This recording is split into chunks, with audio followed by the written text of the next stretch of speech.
हामी चाहिँ यहाँ देखायो है। अब तपाईँलाई त्यहाँ देखाइयो, यता देखाइयो, उता देखाइयो। अब चाहिँ हामी माथि जान्छौँ। कति 5 तल्ले छ भन्ने सुनेको छु मैले। यहाँ माथि जान्छौँ। बाटो चाहिँ यस्तो छ। तपाईँहरू पनि आउनु होला बिस्तारै बिस्तारै। यो चाहिँ नयाँ हो, सायद 1 वर्ष नै भयो यसलाई बनाएको। यो सिडी रहेको छ। यो सिडी नहुँदाखेरि चाहिँ हामी चाहिँ अरू जो आयो भने चाहिँ एकदमै माथि चढ्न अप्ठ्यारो हुन्थ्यो। त्यो त्यहाँ खुट्टा टेकेर अनि माथि कसैलाई पकड भनेर चाहिँ माथि तान्न पर्ने हुन्थ्यो। यो सिडी भयो।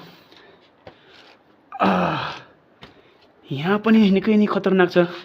एउटा कोठा, 2टा कोठा, 3टा कोठा हेर्न सक्नुहुन्छ। अनि तल हेर्दा चाहिँ यस्तो छ। यो हो चराङको एकमात्र रेयरेस्ट गुफा है, जो चाहिँ अहिले 99% जति पनि टुरिस्ट हुनुहुन्छ, जति पनि मुस्ताङ अप्पर मुस्ताङ घुम्न आएको जति पनि पाहुनाहरू हुनुहुन्छ, उहाँहरू चाहिँ अझसम्म यो गुफामा चाहिँ आउनुभएको छैन। त्यसैले मैले यो गुफा देखाइरहेको छु। यहाँ चाहिँ हल्का डर जस्तो रहेछ है, चिरिएको रहेछ। तर यो भत्किँदैन किनकि मुनि यसको बेसमा निकै नै राम्रो खालको आड रहेको छ।